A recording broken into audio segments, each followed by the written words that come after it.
السلام علیکم ورحمۃ اللہ وبرکاتہ۔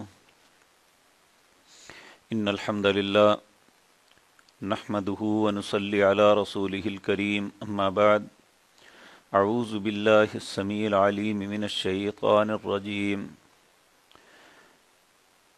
بسم اللہ الرحمن الرحیم، واعفوا واصفحوا۔ ناظرین کرام، اس وقت من حیث القوم مشکل اور سخت ترین حالات سے گزر رہے ہیں، جہاں انسان خوف میں مبتلا ہے، مال کی کمی کا شکار ہو رہا ہے،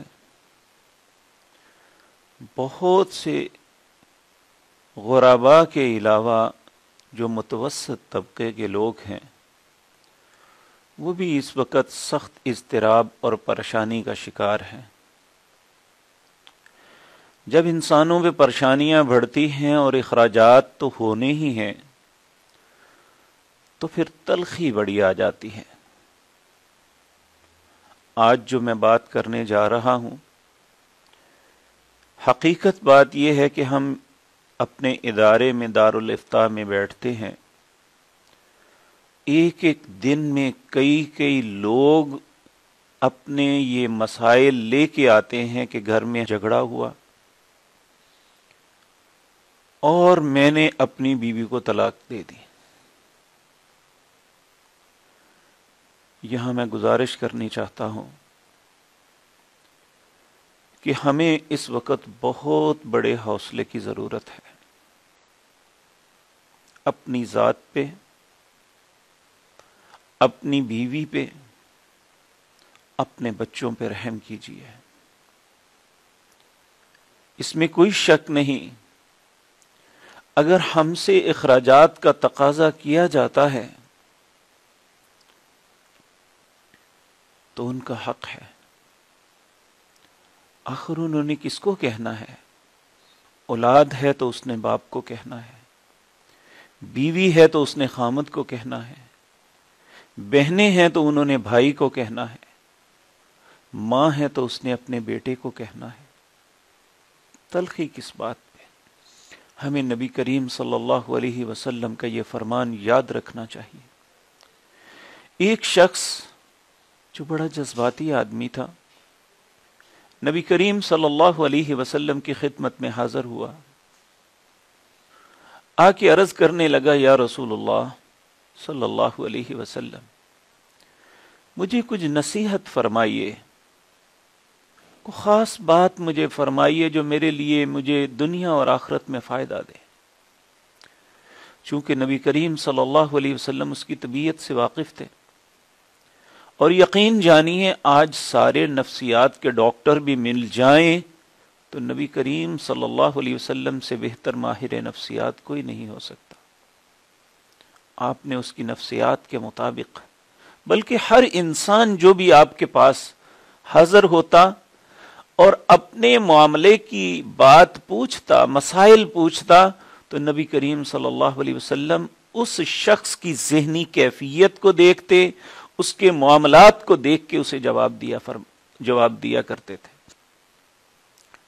تو اس نے جب پوچھا کہ یا رسول اللہ صلی اللہ علیہ وسلم مجھے نصیحت فرمائیے، نبی کریم صلی اللہ علیہ وسلم نے اسے فرمایا، لا تغضب، غصہ نہ کر۔ اس نے اس بات کو ہلکا جانا، یہ کیا بات ہوئی بلا؟ اس نے دوبارہ پھر تکرار کیا، یا رسول اللہ مجھے کوئی بہت اچھی نصیحت فرمائی ہے۔ آپ نے پھر فرمایا، لا تغضب، غصہ نہ کر۔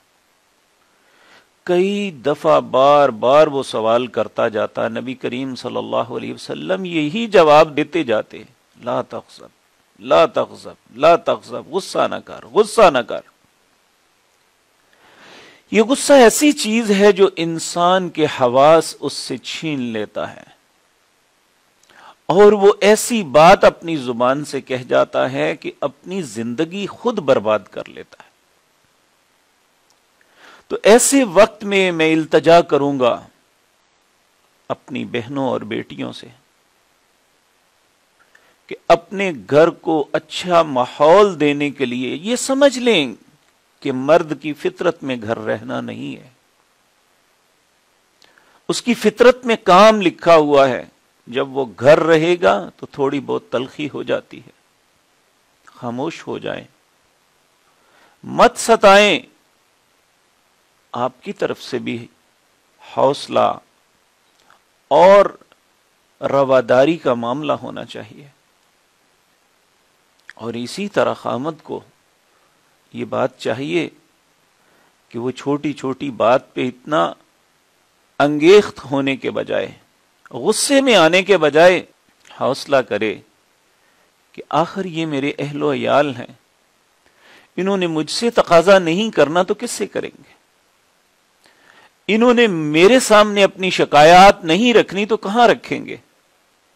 کیا کوئی بندہ یہ بات پسند کرتا ہے کہ اس کی موجودگی میں اس کی بیوی کسی اور سے اس شکایت کرے کہ ہمارے گھر کے حالات یہ ہیں، یا ہمارے پاس کھانے کے لیے نہیں ہے، یا ہمارے پاس فلاں چیز کی کمی ہے؟